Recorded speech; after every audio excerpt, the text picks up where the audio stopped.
New topic coordination chemistry. तो नाम से ही आप समझ गए कोऑर्डिनेशन मतलब कोऑर्डिनेट बॉन्ड। और कोऑर्डिनेट बॉन्ड क्या होता है? Bond which is formed by unequal sharing of electron. Unequal sharing of electrons. जहां इलेक्ट्रॉन्स का अनइक्वल शेयरिंग होकर बॉन्ड बनता है उसको हम बोलते हैं कोऑर्डिनेट बॉन्ड। जो कि हमने इस तरह से देखा था, आपको याद होगा BF3, इसके पास कोऑर्डिनेट बॉन्ड बनाता है NH3 इस तरह से अपने लोन पेयर देकर। मतलब दोनों इलेक्ट्रॉन बॉन्ड के लिए किसने दिया है? नाइट्रोजन ने। तो इसको कोऑर्डिनेट बॉन्ड कहते हैं। नाइट्रोजन ने इलेक्ट्रॉन दिया तो उस पर चार्ज यहां आ जाएगा प्लस। ठीक है, ये हमने बेसिक ये देखा था कि bond which is formed by unequal sharing of electron, कि दोनों इलेक्ट्रॉन नाइट्रोजन दे रहा है बॉन्डिंग के लिए। ओके, इक्वल शेयरिंग हुआ तो कोवेलेंट बॉन्ड। ओके, अब ये मेन कंसेप्ट है यहां पर कोऑर्डिनेशन। लेकिन कोऑर्डिनेशन में यहां एक स्पेसिफिक यानी स्पेशल टाइप ये है कि जब कई कोऑर्डिनेट्स कंपाउंड आकर बनते हैं, या कोऑर्डिनेट बॉन्ड्स हम जिसको कहेंगे, जब कई कोऑर्डिनेट बॉन्ड्स एक सेंट्रल एटम से बनते हैं तो एक केमिस्ट्री की दुनिया में एक नया टाइप का मॉलिक्यूल नजर आता है जिसके प्रॉपर्टीज अलग है, नेचर अलग है, कलर्स अलग है, ज्योमेट्री अलग है, जिससे बहुत सारे केमिकल रिएक्शंस को आइडेंटिफाई किया जा सकता है, बहुत सारे स्ट्रक्चर्स को एक्सप्लेन किया जा सकता है। और ये डिस्कवरी का पूरा बेस है कोऑर्डिनेशन केमिस्ट्री। ओके, तो यहां पर हम जो है एकदम बेसिक से जाएंगे। सब लोग पहले जरा ध्यान से देखिए कि कोऑर्डिनेट कंपाउंड क्या होता है। तो इसको सिंपली बोला जाता है it is a complex molecule. क्या बोलते हैं इसको? It is a complex molecule.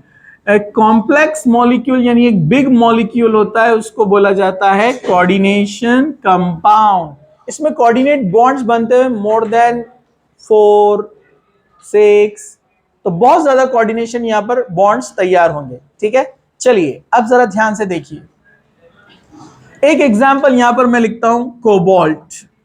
Cobalt को लगे हैं 6 कोऑर्डिनेट बॉन्ड जो कि अमोनिया ने अपने लोन पेयर देकर बनाए हैं यहां पर। ठीक है, तो ये कोऑर्डिनेट बॉन्ड्स इस तरह से बने हैं। ये अमोनिया ने अपने इलेक्ट्रॉन्स डोनेट किए हैं और ये कोबाल्ट के एम्प्टी ऑर्बिटल में जाकर बैठे हैं। वो कैसे होते हैं वो सब डिटेल में आएगा अभी। ठीक है, ओके। तो ये इस तरह से एक कॉम्प्लेक्स तैयार हुआ है, अ बिग कॉम्प्लेक्स। इसके ऊपर चार्ज हमको इस तरह से नजर आता है 3+। एक्चुअली क्या होता है? अमोनिया न्यूट्रल है। अमोनिया एक न्यूट्रल मॉलिक्यूल है, तो किसी भी अमोनिया पे कोई चार्ज नहीं है। तो ये 3+ जो चार्ज हमको दिखता है मतलब वो कोबाल्ट का चार्ज है। कोबाल्ट यहाँ पर +3 स्टेट में है। डेफिनेटली उसको बैलेंस करने के लिए बाहर कोई Cl- जैसा कोई 3 रहेंगे आयंस, जिससे पूरा स्ट्रक्चर बैलेंस हो गया है। तो कोऑर्डिनेशन कंपाउंड्स में जो बेसिक चीजें होती है वो आप ध्यान रखें। यहां पर सबसे पहले यहां कोऑर्डिनेट बॉन्ड बनता है अनइक्वल शेयरिंग। डी ब्लॉक में हम देख चुके हैं कि जो मेटल्स होते हैं, मेटल्स के अंदर एम्प्टी ऑर्बिटल्स बहुत सारे होते हैं, खाली ऑर्बिटल्स, उसमें आकर ये इलेक्ट्रॉन बैठते हैं और ये कोऑर्डिनेट बॉन्ड तैयार होता है। तो कई कोऑर्डिनेट बॉन्ड्स यहां पर तैयार हो गए। ओके, तो यहां पर जो सेंट्रल, ये सेंटर में जो एटम है, ठीक है, ये रहेगा ऑलवेज अ मेटल। क्या रहेगा? ये मेटल, जिसको कहा जाता है सेंट्रल मेटल। सेंट्रल मेटल वो होता है to which number of neutral atoms और मॉलिक्यूल्स, आयंस और molecules by donating electrons form coordinate bond. जो न्यूट्रल एटम या मॉलिक्यूल्स होते हैं, जैसे अगर मैं इसको रिप्लेस कर दूं, मैं यहां पर एक Cl लगा दूं और यहां पर एक Cl कम कर दूं, मैं 2Cl-। ठीक है, समझे आपको? तो यहां पर चार्ज डेफिनेटली चेंज होने वाला है। ये +3 चार्ज था और एक Cl आ गया तो एक माइनस आ गया ना, -3 + 3 +2, तो ये +2 बनेगा। तो +2 को बैलेंस करने के लिए 2 Cl ही चाहिए। समझा आपको? तो यहां पर आप देखेंगे एक Cl आयन यहां पर आकर इलेक्ट्रॉन डोनेट कर रहा है। तो ये एक एटम है, ये एक मॉलिक्यूल है जो बॉन्ड बनाने के लिए इलेक्ट्रॉन डोनेट करता है। इनको डोनर कहा जाता है। क्या कहते हैं इनको? डोनर। तो ये जो डोनर्स होते हैं, दीज डोनर्स, ये एटम भी हो सकते हैं, मॉलिक्यूल भी हो सकते हैं, ठीक है। एटम या मॉलिक्यूल रहेंगे, इनको कहा जाता है लिगेंड्स। क्या कहते हैं इनको?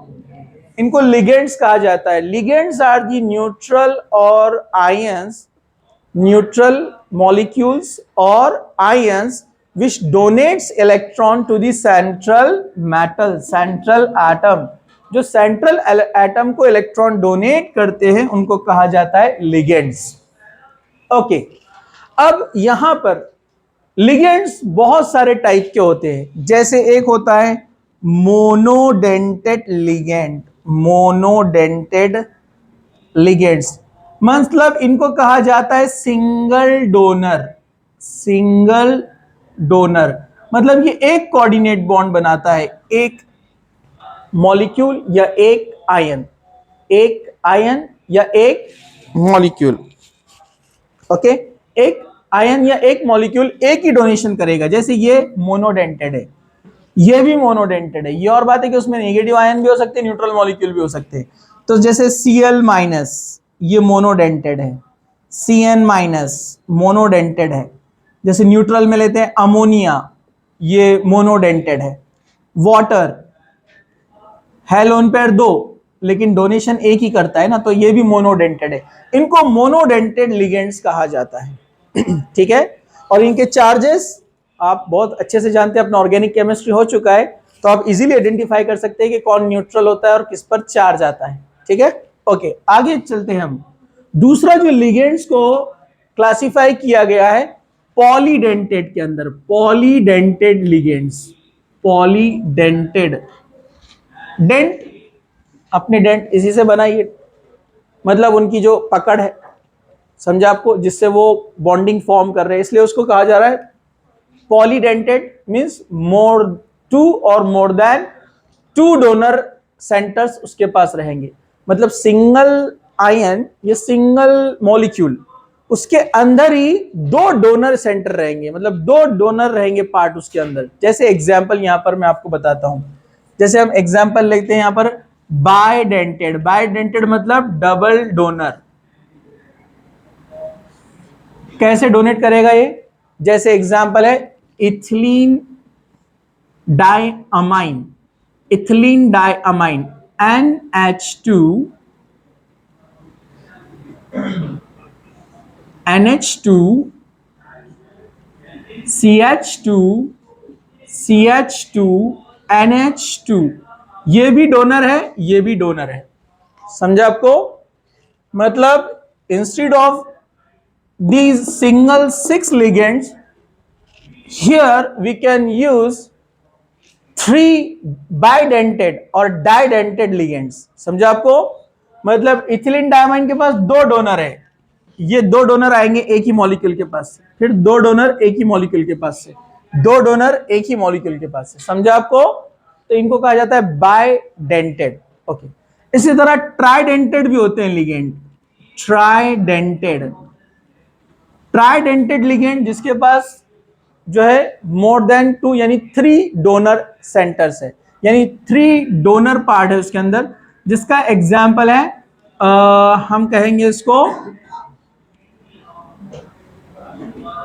Diethylene ट्राइअमाइन NH2 CH2 CH2 NH CH2 CH2 NH2।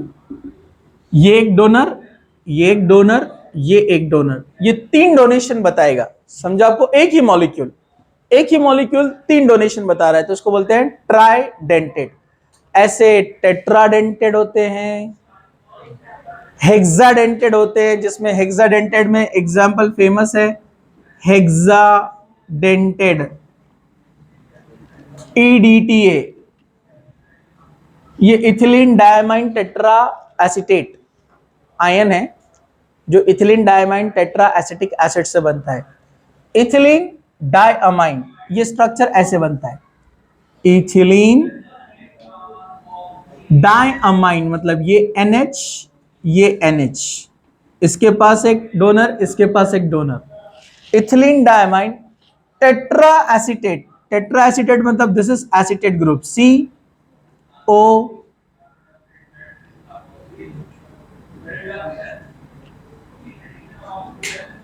Diamine बोला है ना, ethylene diamine, tetra acetate, 1 2 3 4, tetra acetate है, मतलब हाइड्रोजन निकाल देना पड़ेगा अपने को, 2 एसीटेट लगाना पड़ेगा, इधर 2 इधर 2, तो टेट्रा एसीटेट बनेंगे ना। तो एक एसीटेट मैं इधर बनाता हूं, COO माइनस। आपको पता है ना ये कार्बोक्सिलेट ग्रुप है, अगर एसीटेट बनाना है तो एक कार्बन ऐड करना पड़ेगा, मतलब कौन ऐड करना पड़ेगा, CH2। CH2 थोड़ा अच्छे से ड्रॉ करता हूं, CH2 COO माइनस, ये एसीटेट ग्रुप है, ये एसीटेट याद है आपको, एसिटिक एसिड CH3COOH, तो ये H जब लॉस हो जाएगा तो इसको क्या बोलते हैं हम, एसीटेट ग्रुप। तो ये ग्रुप यूज किया है, ठीक है, एसीटेट ग्रुप। तो ये देखो CH3 की जगह यहां पर बॉन्डिंग किया, इसलिए CH2 COO माइनस, समझा आपको, ये एक एसीटेट आ गया। दूसरा एसीटेट यहां पर बनाता हूं मैं, CH2CO, ये C डबल बॉन्ड होना सेम, ये भी है, शॉर्ट में लिखा है मैंने, देन O माइनस।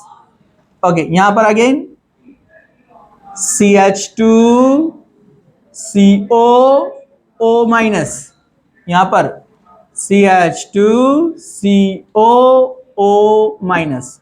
तो कितने डोनर हो गए देखो यहां पर, 1 2 3 4, ये 5 और ये 6, बीच में आकर मेटल बैठ जाता है। मेटल को ये पूरे चारों तरफ नहीं, 6 तरफ, समझा क्या आपको, समझा क्या, तो इसने उसको 6 तरफ से घेर लिया है, जिससे एक स्टेबल कॉम्प्लेक्स बनता है। ये मेटल्स के सेपरेशन में बहुत काम का रिएजेंट है। किसी मेटल को अगर किसी सोल्यूशन में से बाहर निकालना है तो उसमें EDTA डालते हैं, ट्रैपिंग बोलते हैं ना उसको, क्राउन ईथर में जो देखा था अपन ने, ठीक है। तो ये EDTA हेक्साडेंटेड है, हेक्साडेंटेड लिगेंड, ओके, ठीक है।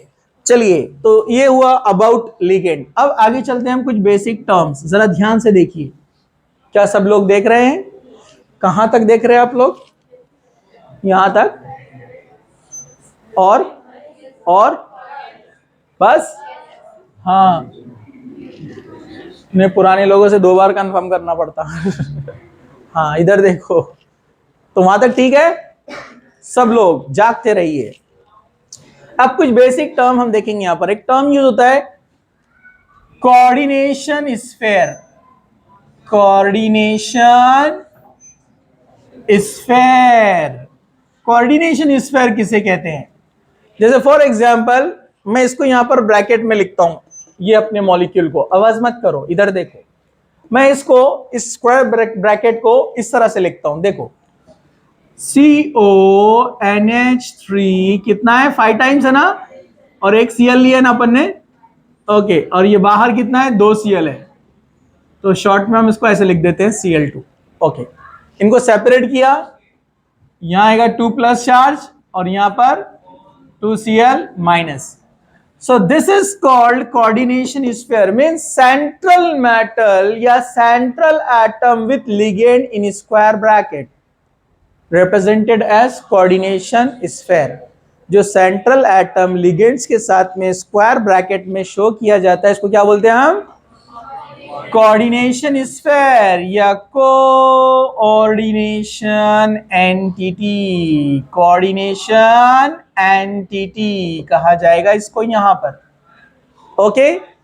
और जो आयन बाहर है ब्रैकेट के, इसको कहा जाता है काउंटर आयन, क्या कहते हैं इसको, काउंटर आयन। दूसरा, जो काउंटर आयन होता है ना, इसको प्राइमरी आयन भी कहते हैं, और इनको जो अंदर लिगेंड्स लगे हुए हैं सेकेंडरी कहा जाता है, इनको क्या कहते हैं, इनको सेकेंडरी आयन या मॉलिक्यूल जो भी रहेंगे, ठीक है, ओके। तो बाहर वाले प्राइमरी, क्योंकि डिसोसिएशन होने पर वही मिलते हैं अपने को पहले, ये याद रखो आप। क्या सब लोग जाग रहे हैं? ओके। क्या सब लोग देख रहे हैं अपनी अपनी आंखों से? ओके। हाँ, नहीं तो इसमें मतलब आप सोचते हैं ना, ऐसा कुछ तो भी सेंटेंस आया अजीब तो सोचते हैं, और सोचने के बाद क्या होता है, इंसान फिर कंसंट्रेशन कहीं और है तो फिर वापस आ जाता है इधर। इसलिए बोलते हैं जो सुबह का भूला शाम को लौट आए तो उसे भूला नहीं कहते हैं। समझा आपको? चाचा इधर, सब लोग इधर ध्यान से। हाँ, बीच बीच में जो बड़े लोग बोलते हैं ना बीच बीच में, हाँ, जैसे आप देखो कुछ बातें चलती रही घर में तो पीछे जो बड़े बुड्ढे रहते हैं तो ऐसा सही बात है, बराबर है कि नहीं है? तो ज़ईफ लोग बड़े लोग बीच बीच में बोलते हैं, इसलिए मैं जो भी बीच में बोला चाचा, ठीक है, इधर खाला नहीं कोई भी ठीक है, सब लोग इधर देखो। हाँ, नाउ सी हियर, अब जरा ध्यान से। तो ये प्राइमरी, और ये इनको प्राइमरी वैलेंस भी कहा जाता है। प्राइमरी वैलेंस क्या बोलते हैं इनको? इनको क्या बोलते हैं? Secondary valence. क्या बोलते हैं इनको? सेकेंडरी वैलेंस लिगेंड्स को, जो इनसाइड है। दूसरा एक छोटा सा पॉइंट यहां पर दिया हुआ है, difference between double salt and coordination compound. तो देखिए डबल सॉल्ट क्या होता है? डबल सॉल्ट डबल क्वांटिटी में लेने का नहीं। डबल सॉल्ट क्या होते हैं? जिसमें दो पॉजिटिव आयंस दो निगेटिव आयंस, इस तरह से वो कॉम्बिनेशन में आता है। जैसे मोर्स सॉल्ट, कौन सा है?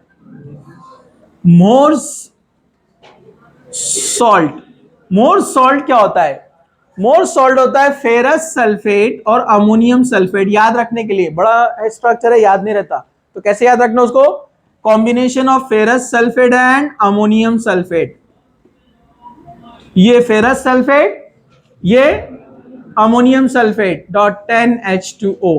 तो ये डबल सॉल्ट है, it is not a coordination compound. दोनों में दिखने में कंफ्यूजन होता है ना, आपको दिखने में ऐसा लगता है ये भी बड़ा एक कॉम्प्लेक्स स्ट्रक्चर दिख रहा है, लेकिन अगर आपने इसका हाइड्रोलिसिस किया वाटर के अंदर, हाइड्रोलिसिस होने पर इसके आयंस पूरे सेपरेट होते हैं। All the positive negative ions separated, dissociate हो जाएंगे। मतलब Fe बाहर निकलेगा, क्या बनेगा? Fe2 प्लस SO4, सारे के सारे SO4, ये एक है, ये एक, दो SO4 क्या बनेंगे? 2 माइनस। अंदर अमोनियम है तो कितने? 2 अमोनियम बाहर निकलेंगे, अमोनियम प्लस। समझा क्या आपको? सब सेपरेट हो गए, all ions are dissociates. Okay okay. लेकिन जो कोऑर्डिनेशन कंपाउंड होता है, जैसे आपने हाइड्रोलिसिस किया एक कोऑर्डिनेशन कंपाउंड का, कोबाल्ट अमोनिया, यही वाला लेते example, 5 times Cl 2 plus 2Cl minus, इसका हाइड्रोलिसिस किया तो आपको हाइड्रोलिसिस करने के बाद मिलेगा cobalt ammonium 5 times Cl 2 plus charge plus 2Cl minus. मतलब जो कोऑर्डिनेटेड बॉन्ड वाले लिगेंड्स हैं, यानी जो सेकेंडरी वैलेंस है, they will not dissociate, they will not separate on simple hydrolysis. समझा आपको? सिंपल हाइड्रोलिसिस पर वो सेपरेट नहीं होने वाले हैं। They have stronger bond than the primary valence. Primary valence के कंपैरिजन में उनकी बॉन्डिंग अच्छी है, वो सेपरेट नहीं होते हैं। Means the complex which on hydrolysis gives a big coordination sphere and ions, it means it is a coordination compound. But double salts on hydrolysis gives all the ions, all the possible ions जितने बन सकते हैं वहां पर सब मिल जाएंगे आपको। समझा आपको?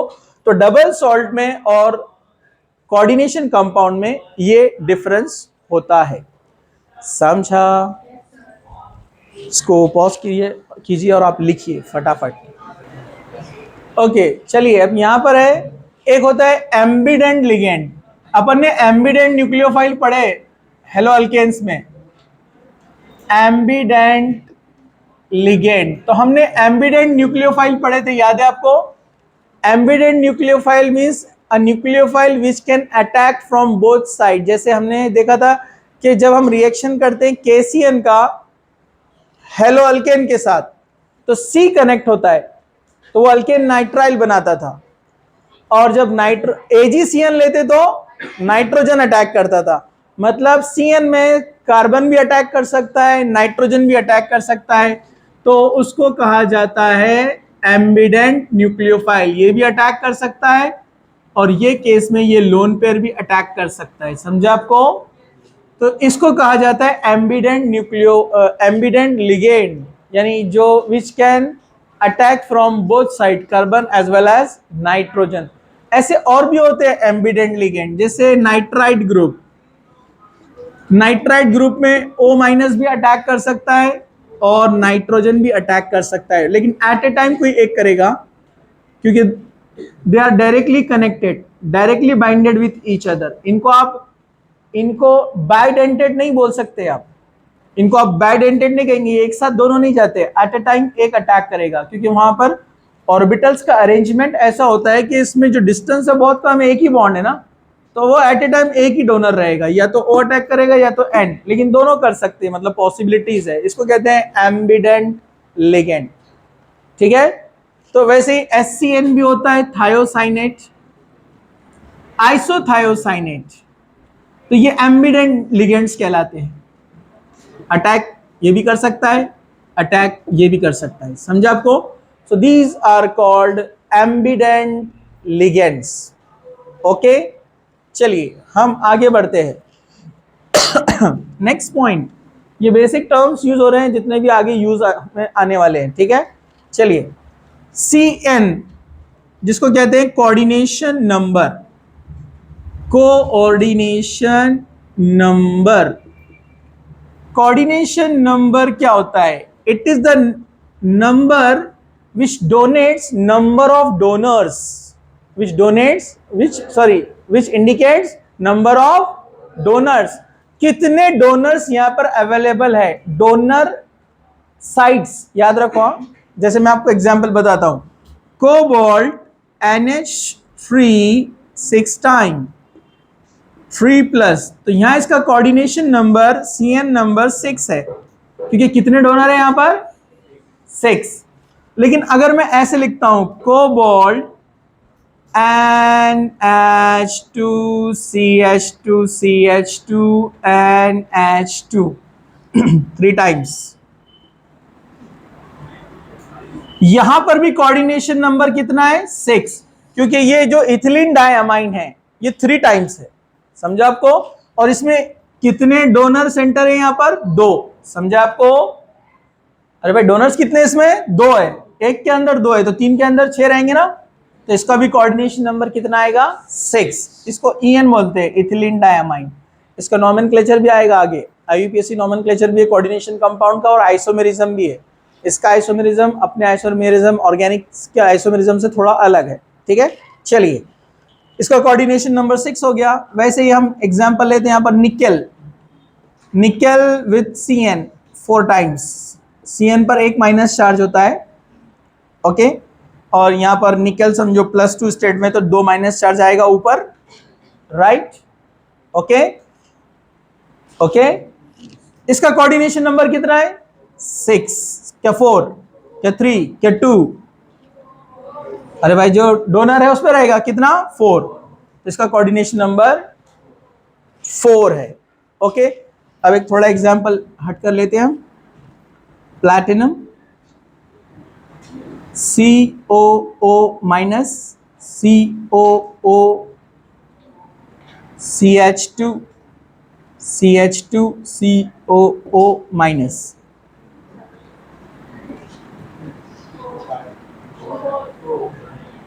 क्या रहेगा?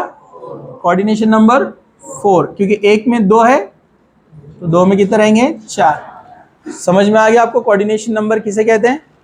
चलिए, oxidation state of the central atom, central atom या सेंट्रल मेटल का ऑक्सीडेशन स्टेट हम निकाल सकते हैं। ऑक्सीडेशन स्टेट कैसे निकाल सकते हैं, जरा ध्यान से देखिए। जैसे अभी मैंने आपको बताया कि अगर ये एग्जांपल दिया हुआ है, कोबाल्ट NH3 6 टाइम, और यहां पर बाहर है 3Cl2, कहीं चार्ज दिख रहा है आपको? नहीं, लेकिन आप इसके हेल्प से, यानी जो सेकेंडरी वैलेंस और प्राइमरी वैलेंस है उसकी हेल्प से आप निकाल सकते हैं। एक Cl पर क्या चार्ज आता है? 1 माइनस, तो 3Cl पे कितना आएगा? 3 माइनस। अगर इस पर 3 माइनस है तो इसके ऊपर क्या आना चाहिए चार्ज? +3। अपने को पता है कि ये न्यूट्रल होता है अमोनिया, अगर अमोनिया न्यूट्रल है मतलब पूरा का पूरा चार्ज किसका है, कोबाल्ट का, तो यहाँ कोबाल्ट +3 स्टेट में है। समझा आपको? ठीक है, अब यहाँ पर मैं लिखता हूँ FeNH3 5 टाइम्स Br, इसको मैं यहाँ पर लेता हूँ एक Cl बाहर। चलिए Fe का स्टेट बताइए। +2 पक्का? Cl पर एक माइनस, तो इस कोऑर्डिनेशन स्तर पर क्या आएगा, पूरा चार्ज +1। अगर पूरे उस पर +1 आ गया तो Br का कितना रहता, -1 रहता है ना। अमोनिया क्या है, न्यूट्रल, अमोनिया न्यूट्रल है, उस पर कोई चार्ज नहीं है, तो अब यहाँ पर इस पर कोई चार्ज नहीं है अमोनिया पर, लेकिन Br पर एक माइनस है, लेकिन ऊपर आ रहा एक प्लस, मतलब यहाँ कितने थे, दो प्लस थे, ये एक माइनस ने उसको न्यूट्रलाइज किया तो बचा एक प्लस ऊपर, मतलब यहाँ पर Fe क्या है, +2 स्टेट में। समझा? ओके, देखो इधर Fe Cn 6 टाइम Na3। चलो Fe का स्टेट बताइए। यहां पर सेकेंडरी वैलेंस इधर आया है, मेटल इधर देखो, जनरली जो पॉजिटिव प्राइमरी वैलेंस होते हैं, बाहर वाले कौन है, प्राइमरी वैलेंस, काउंटर आयन क्या रहते हैं, प्राइमरी वैलेंस। अगर प्राइमरी वैलेंस पॉजिटिव जो रहते हैं ना जनरली मेटल्स, तो उनको इधर लेफ्ट साइड में लिखा जाता है, आगे आएंगे वैसे रूल्स में। निगेटिव रहा तो राइट साइड में। ठीक है, चलो बोलो। +3 है, एक Na पे क्या चार्ज आता है, +1, तो 3 Na पे कितना आएगा, +3। अगर इस पर +3 आया मतलब पूरे स्टेट पे कितना आना चाहिए, -3 पूरे स्फीयर के ऊपर। ठीक है, अगर इस पे -3 है तो अपने को पता है Cn पर एक माइनस चार्ज आता है, तो 6 Cn पे कितना है, 6 माइनस, लेकिन 6 माइनस नहीं आ रहा, 3 माइनस आ रहा, मतलब 3 को न्यूट्रलाइज किया Fe ने, मतलब Fe यहाँ पर +3। समझा आपको? Okay, right. नेक्स्ट लेक्चर में हम कंटिन्यू करते हैं रिमेनिंग पार्ट।